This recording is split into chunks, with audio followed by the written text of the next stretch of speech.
Hey, what's going on out there, everybody? This is Sammy Leggett here representing Team JVS, here to give you guys another movie review. This is Marmalade. This was directed by Keir O'Donnell, and the background of it is recently an incarcerated Baron strikes a friendship with a new cellmate, somebody that has the ability of being able to kind of break in and out of prisons. But as they hatch their plan, Baron recalls how he met the love of his life and ended up in the cell to try to break out of it. I'm gonna just say this movie was crazy. Crazy in a way that I did not anticipate. This is starring Joe Keery. If you know Stranger Things, he is amazing in that, of course. But Camila Monroe, as well as Aldis Hodge, and a slew of other surprises. Aldis Hodge plays the role of the cellmate Otis, and of course, Joe plays the role of Baron, and Camilla plays the role of Marmalade, the title character.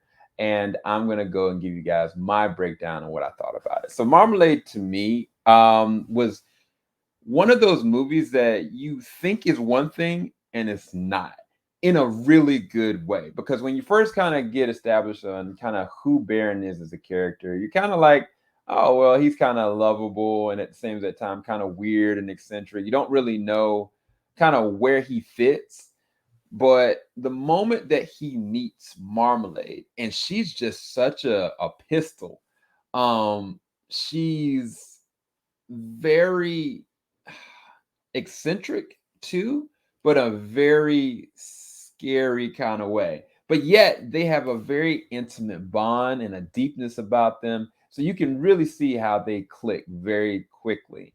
But the thing about it is when everything is kind of being recalled and things are being said in the cell, you got this guy, this Elders Hodge character, Otis, that's kind of like, I don't know if I believe in this because you sound insane. How does this even work? And I mean, I think the way they do great storytelling, there's a lot of great transitions that kind of allow you to kind of play out like how this is supposed to be working. But you know that like Baron seems like he's kind of loose with some of the things he's saying. Like he doesn't seem like he's got all the gears there.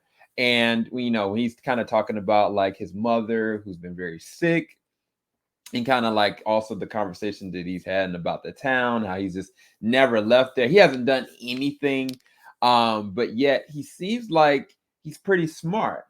But at the same time, he's allowing himself to kind of get thrown through a loop, so to speak.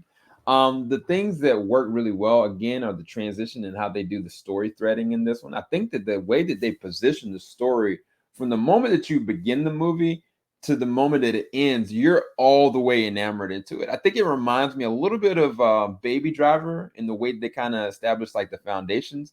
But if you've seen like movies like, I don't know, Basic or Italian Job, the things about those movies that work are the fact that you think one thing is happening and is absolutely something else is going on.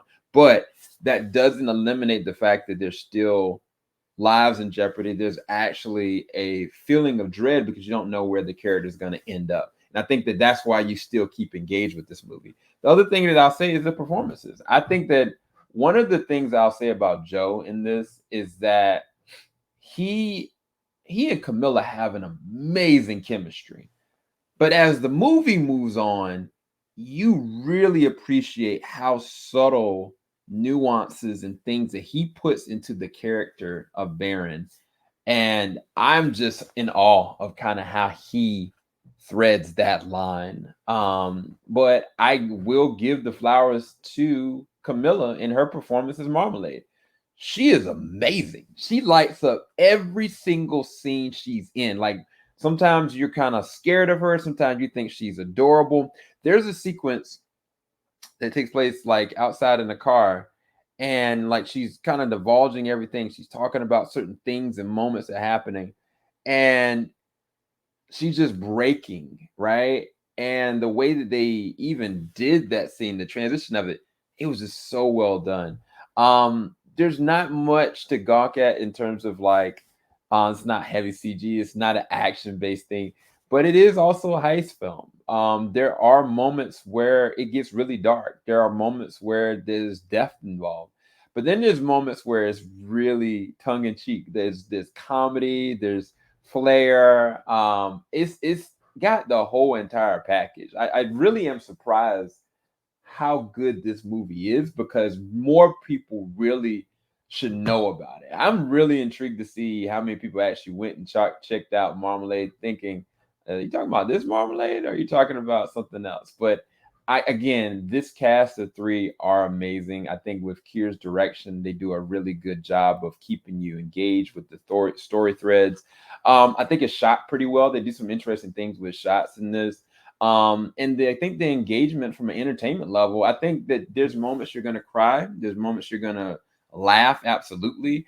And then there's moments you're gonna just be confused about where and what is happening. And I think that if you can always think on your feet throughout the course of a film, I think it's doing this job. So I rate this with a B plus. Highly recommend you go and check out Marmalade. I think it's something that you're gonna have a lot of fun with. But let me know what you guys think. If you've already seen Marmalade, let me know in the description bar below. Oh, also, I got an opportunity to be able to talk to Keir, the director, and I want you guys to go and check out our review when that comes out pretty soon. We got a lot more content coming. Thank you guys so much for watching. Take care. Have a great day. Have a great night. Peace, people.